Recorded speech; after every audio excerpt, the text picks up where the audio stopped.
Hello Virgo, welcome to May 2018. Thank you guys so much for being here. We are officially making our way into the second Earth sign of the year, starting off with Capricorn. Now we're in Taurus, and you guys are next on the docket in terms of the Earth element cycle. A lot happening exciting with Uranus entering into Taurus for Earth signs. You know, that's a trining aspect, and I think that as an Earth quality who has this innate ability to manifest things, it's going to prove quite powerful for you.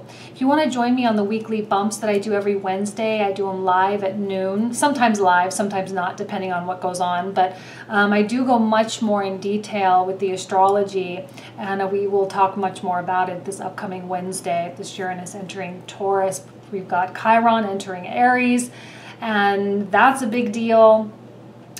Because we just kind of went through this whole Aries era in our life, right? We went through this whole big 8-year-long period of time with Uranus in there. Like, who are we? And getting torn to pieces, or really like kind of, I call it being ripped to shreds. For some of us, it feels like that. And for those of us who didn't take the time at the beginning of this year to really reassemble and piece ourselves back together, this Chiron and Aries transit can hit really, really hard. And let's see here. You know, you're going to have a temptations. It's going to feel very, very real. It's going to be this Knight of Cups situation. And, you know, this Knight of Cups is so romantic and so beautiful and so tempting. So it is going to be important for you to really stay strong. We've got Saturn and Pluto going retrograde in Capricorn, fellow Earth sign. Oh, it's karmic. All the karmic stuff is coming up. Karma is coming to collect. All right, and it doesn't necessarily have to be bad. Karma can be very, very good, especially if you made those efforts to move toward the positive karma, right? And the ultimate goal is to break free from karma altogether. So the better and better you can make it, the easier and easier these transits, excuse me, the easier and easier these transits are going to be. So with no further ado, let's go ahead and get started. Thank you guys so much. Bye. Hello Virgo, welcome to May. First card out was the Page of Cups that fell out while I was shuffling. I often see the Page of Cups as something quite unexpected. A message, a text message, someone connects with you on Facebook or Instagram, a phone call out of nowhere. You might be the one doing that to other people too, or someone specific. But the lines of communication do seem to be open. Now, be careful of what's being said. You know, if it's someone that you really don't want to hear from and, you know, they're reaching out to you, it's possible that they just need some sort of emotional validation. And if that's the case, then, you know, forget about it. But if it's someone that you really care about and you really feel connected with, you know, go into it. It's fine. But I would be cautious of the depth of what's really there. Page of Cups can often be like just a little ping, you know, a little like tap on the shoulder just to reconnect briefly. But there might not be a lot of motivation behind it. So feel free to have an open heart and feel free to be open to what the universe is trying to give you. But be careful also of, you know, not investing too much too soon. You must be very attractive this month, Virgo. Very attractive to people. People really, I don't know, someone you want to hear from, for sure. Knight of Cups, a card of Pisces, but also could be a Scorpio, Cancer. I love a Knight of Cups. There is genuine heart here. I'll definitely clarify this in the comprehensive. We'll also see what else comes out. But, you know, the Knight of Cups is often romantic, you know. Someone that wears their heart on their sleeve. But you do need to be careful because they are still wearing armor, as all the knights do. And there can be a little bit of an immaturity level here. You know, they ping you, they ask you out to dinner, they want to start a new project with you, they have a new job offer. And yet there does seem to be some conditions. Unspoken conditions is what I'm kind of feeling. You know, in the romantic context, they like you, but there may be a different kind of, you know, I gotta be honest as to what I'm really seeing in my head, and I have no idea why this came out in my mind, and this won't apply to everybody, okay? But the thing that I'm seeing in my mind is that, yes, they like you, they do want to talk to you, they do want to see you, 100%, so you don't need to be worried about that. But they might also want to see you because they want sex, okay, like in a romantic context. And that could be the condition. So if you don't want to be with this person sexually, it might be better for you to turn down their offer for dinner or whatever, okay? In a job context, you know, there could be something that you need to give up in order to see them, right? That's kind of, I feel like there's a hidden condition, and I have no idea why that's coming into my mind, but it is a hidden condition. See? That's you, Virgo. I think that's you. You're skeptical here with the Queen of Swords, and it may throw you for a little bit of a loop. You may be like, I don't know what to believe. Virgo, you have to understand that you have been given the crown of being one of the most intuitive signs in the zodiac, okay?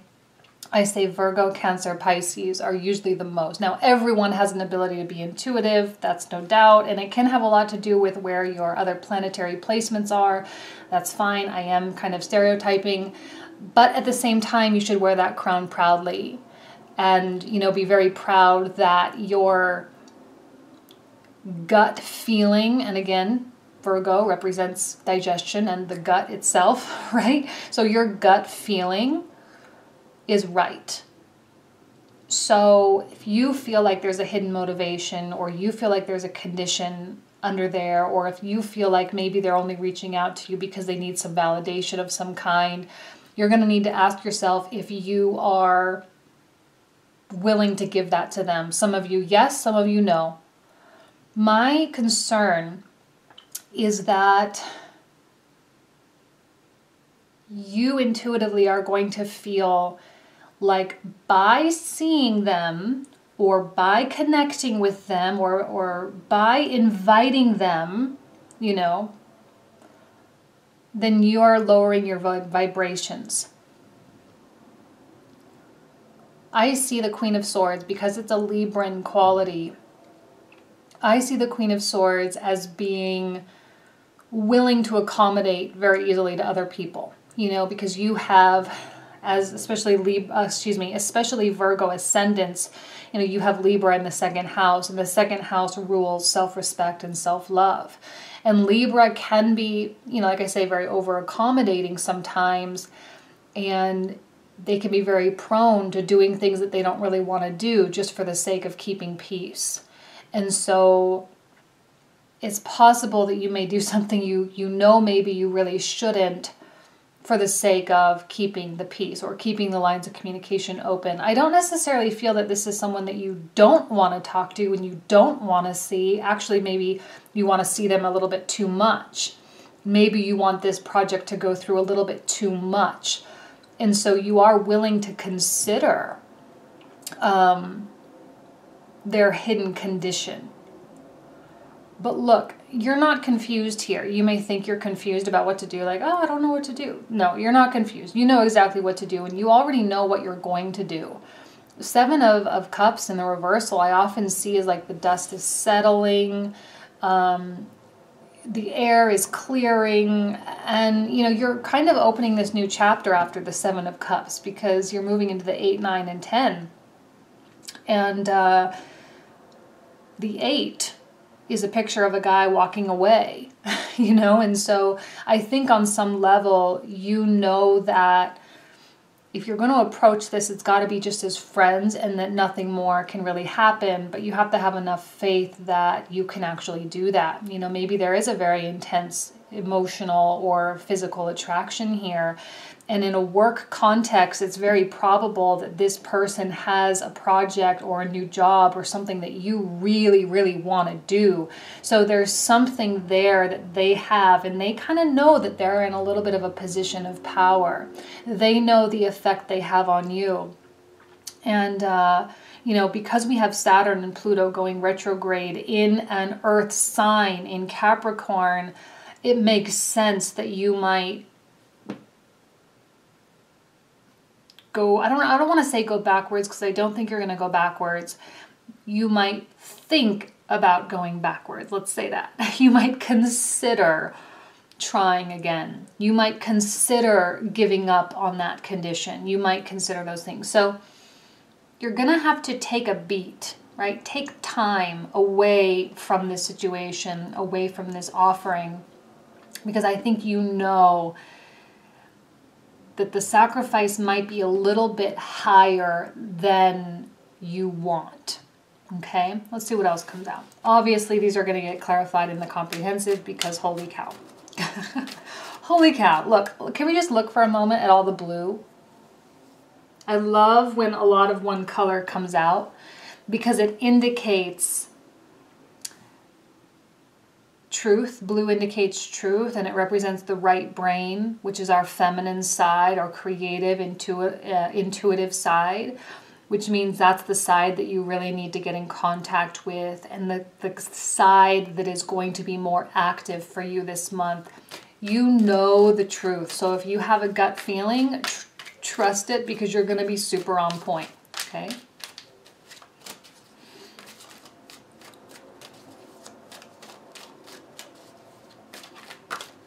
Okay. See? And there's going to be this point of like, oh, what do I do? I don't know what to do. I suspect that your investment into what this was or is, I feel like this is someone that you know. It's possible it's something new, okay? For some of you, pages and knights can often be new energies that come into our life, new romantic energies or work energies. But if it is someone you already know, you're going to really question yourself, because I think you may have, either you've already gone down this road before, you've already made the mistakes, and you know, like, because I think I feel like the suddenness here and the unexpectedness here of the Page of Cups, it's like, oh wow, I didn't expect to hear from that person at all, and yet here they are, but they're not promising anything new. So what am I really going to do different this time, because it already didn't work out the first time? And so there does seem to be some legitimate deliberation on your part with the Queen of Swords of like, okay, here's the right side of the scale, here's the left side of the scale, here's the pros, here's the cons, here's my list of trying to figure this out. It's all very logical. Excuse me, all very logical, as to be expected from Virgo. But really be honest, okay? As you're going down that pros and cons list, really, really be honest with yourself about how it made you feel last time, okay? Getting a couple out here. See, Six of Wands reversed and the Seven of Swords. See, I think you're prone to going down that same road. And I know that I'm going to get comments on this video. It's like, no, I'm not going to do that again. But I think the temptation is going to be very, very real. And for those of you who have discovered how to, like I said, raise your vibrations, you will not go down that road. But for those of you who haven't quite figured that out, it's possible that you will. And some of you may try to fool yourself into thinking that you're doing something purely for just keeping the lines of communication open. Or let's just get some sense of closure, right? Don't fool yourself, all right? Be honest. Sometimes honesty can be really, really hard, because honesty is the thing. And gosh, Virgo, can we just you're so hard on yourself anyway. You're so critical of yourself anyway, that there's no reason for you to make the mistake and then be like, oh man, and then kick yourself when you're down. That's not fair to you. And whether this is a significant other or a romantic interest or not, plain and simple, there is something lacking here, and I'm not vibing very well with it. I'm not saying they're a bad person, because I don't think they are. I think they're very kind. I think they're very sweet. And I do think there's genuine interest. They do want to see you, yada, yada, yada. But is that enough? You're going to have to ask yourself, is that enough? And I think a lot of you are going to answer that question and be like, no, it's not enough. Now, the Seven of Swords comes out as a form of self-sabotage. Look at your progress, Virgo. Look at your progress and give yourself mad props for that. Because, like, seriously, pat yourself on the back, take yourself out for a nice dinner, pop a bottle of champagne, and just say, wow, like, look how far I've come. And spiritual evolution-wise, your soul has matured significantly. And I speak often about this separation between people, mass groups. There's this mass separation happening in our world today, where the people who have done the inner introspection, the Uranus and the house of self, that was destructive enough as it is. And now we have Chiron moving into the house of self. Like, oh my God, can it get any more like pounded into us that we need to know who we are?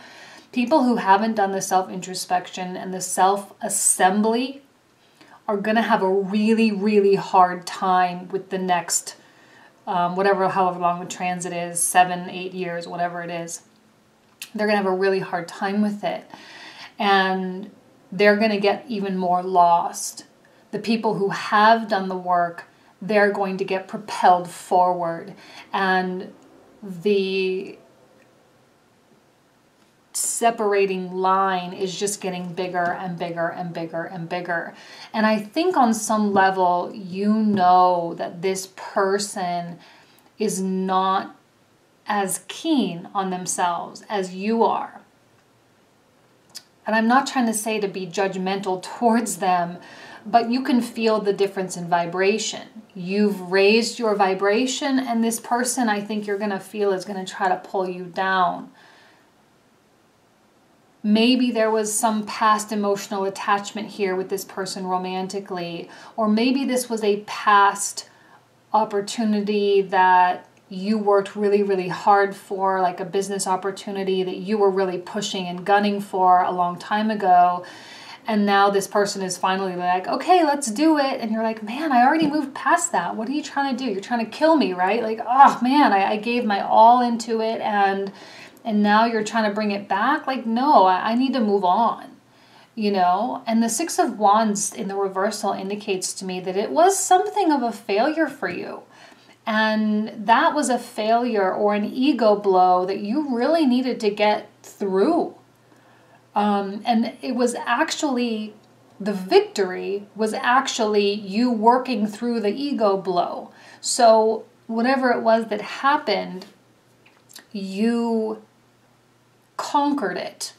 And it wasn't about the relationship itself. It wasn't about the situation itself. It was about you. And whatever happened between the two of you, or whatever happened with the situation, was a reflection of the inner work that was needed. And you won, right? Ultimately, you conquered this. And I know you guys are seeing the cards upside down. I'm seeing this reverse. And I know, I'm like looking at the camera. I'm like, oh, they're seeing it upright. Because yeah, it was ultimately a victory. Because more often than not, our failures are victories. And this was yours. So why go backwards? We're getting 2 7, 3 7s, 7 7 7.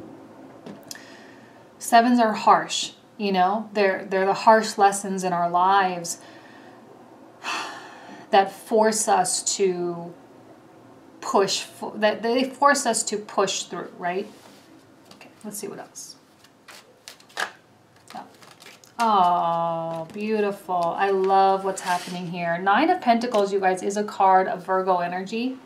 I don't know if you guys know that, but the 8, 9, and 10 represent the mutable signs of that element, right? So the mutable earth. So that's you guys, Virgo. And 9 of Pentacles it's a beautiful mirror for a Queen of Swords, because this is about self-love and self-respect. And see, I don't like the fact that you're questioning that. here with the Queen of Swords reversed. I don't like that because you've made such amazing strides. Now, maybe because of this reading, or maybe just because of your own intuition, you are going to pass by on this offer. You know, you're going to be like, no thanks, I'm not interested. Or maybe you might even get a little bit harsh and a little mean. You're like, oh, God, no, screw off. What are you doing? You know, and you might get a little bit angry about it, but that's okay. Embrace that anger, because it is that anger, if that's what's going to get you to say no in terms of going backwards and self-sabotaging a little bit, then do that. Do that thing that's going to help you to progress even further, even more, because you have even more self-development that's going to need to be done with Chiron and Aries. There's way more stuff. There's way more depth. There's way more substance there that needs to be explored. Nine of Pentacles, like, oh my gosh, Virgo, you have so much to offer. You are a card of you are a sign of self-improvement, of perfection. You are a sign of service. You are a sign of love. Okay, you've got Leo there in your 12th house, and my goodness, your heart can be huge. And the bigger the heart, the more likely it is to get hurt, you know. And let's make a decision, maybe collectively, to surround ourselves with people that only love and respect us and pull us higher in vibration and not lower. See, the Hierophant comes in and it represents our internal master. It represents our self-mastery, and it's our commitment to our soul to come into this incarnation and to truly learn the lessons that we need to learn, because that is what life is about. You know, everyone, when I'm doing tarot, they always ask, you know, not always, but they ask me, what is my life purpose? And the answer is very simple, folks. Like, your life purpose is to come and to learn the lessons. And if you have a theme in your life, like constantly bad relationships, or you're really struggling with money, or you just can't seem to have a stable home environment, or, you know, you just can't seem to really make friends, and you have these themes in your life, right? That's what these archetypes are. And you have this constant point of attention. Well, that's your lesson, guys. It's so simple. That's your lesson. Like for me, personally, I have Saturn, Pluto, Moon, and South Node in Scorpio in the second house, okay? My focus is money and self-worth, plain and simple. And like, makes it so much easier now that I know that and I accept it, that those are the lessons that I needed to come here to really learn. And so here you are as your self-master, your ideal self, the one who has conquered all, living up to your own expectations. And no one has higher expectations than a Virgo, right? So like, good for you. So let's pull out a couple more.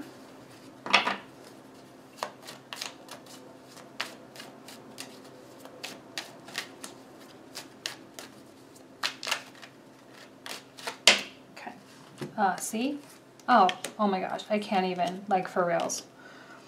Stop it. Justice and the Hierophant go so well hand in hand. Look, they even look the same. Like when you're looking at the cards, they even look the same. And justice truly is about natural law. It's about the way the universe just is needing to be, and it's out of your control. You know, this is the law of rhythm. It's the law of correspondence, the as above, so below idea. And specifically with the law of rhythm, or we can even call it karma, right? And we've got the Six of Cups here. You know, our job here isn't to attain good karma. It's to completely break free from the dimension that has karma. Because there are said to be dimensions and other densities of existence that have civilizations where they have broken free from karma. And like I said, there's this separation of souls that's occurring right now, and the people that are evolving are getting closer to breaking free from karma. And so the sooner that you can live up to this self-master of yours, this self-master that lives deeply inside of you, this is your soul, essentially, right? And the sooner you can live up to the expectations of your soul, the sooner you can break free from karma. Because, like, please, can we stop with the karma already? If we can break free, why aren't we choosing to do that? Why aren't we choosing the path of love and happiness and joy? Why aren't we living the life of self-love and the love of civilization? You know, like as someone who feels like I have divine homesickness, right? As someone who kind of lives her life that way, and having a Libra ascendant and also being Virgo, I feel like I came into this planet and my main question in life towards society, toward our global community is, can't we all just get along? Like, that's my main question in life. Like, can't we all just get along? Can't we all just respect each other? And can't we all just stop fighting? And can't we just focus on ourselves and just not worry about other people and, you know, that kind of thing? Can't we all just get along? And I feel like a lot of people that are learning about tarot, learning about astrology, learning about their galactic origins, or whatever it is that you're studying, whatever it is that you're doing, you know, you're discovering that that question is probably becoming more prominent in your life as well. Because the more you learn about self-love, the more you learn about love of others, and the more you see of how little other people actually love each other, right? As a community, as a global institution, and how sad that makes you. And so I do feel like you are very, very aware of your karma, and this situation probably will not manifest into something real and something substantial. And I know that there are a lot of people here that are watching this because they want to know if their boyfriend's coming back. I'm not that type of reader, because I think there's much, much more important things in life to really worry about than a romantic attachment. Now, if this is someone that's truly high quality and can act as a partner, and who can act as your, you know, that very stereotypical partner in crime, then by all means, like, move forward with it. But I think that some of you are going to be like, is that really my partner in crime? Is that really someone that I can help the world with? Probably not for most of you, right? So why are you settling? And for a Virgo, like, why, literally, Virgo, why are you settling? Okay, that's probably what I'm going to call the video. Virgo, why are you settling? Oh, Six of Cups is that card of past life, is that card of karma. Everything that I just talked about, these are going very well hand in hand. And look, even if you look at these, you have the divine entity here, and you have the two entities here, and the keys of the universe there, and the scepter of power. The scepter of power is the one who understands the natural laws. If you're not doing my book club, you can watch my video that I just did on the Kabbalion, and it's all described there in that video. And I think that the Lovers is that unity between the masculine and feminine, which, look, you have the masculine and feminine right here. Masculine air, feminine earth. There you go. The connection between the masculine and feminine, and the unity within oneself. So much to clarify. I will definitely clarify this in the comprehensive, the Seven of Swords and Six of Wands for sure. Probably definitely the, is that not even a real phrase? Definitely the Justice card and the Lovers as well. So lots to really go over in the comprehensive. So if I don't see you there, then I will see you next month. Wish you guys nothing but the best. Thanks so much. Bye-bye.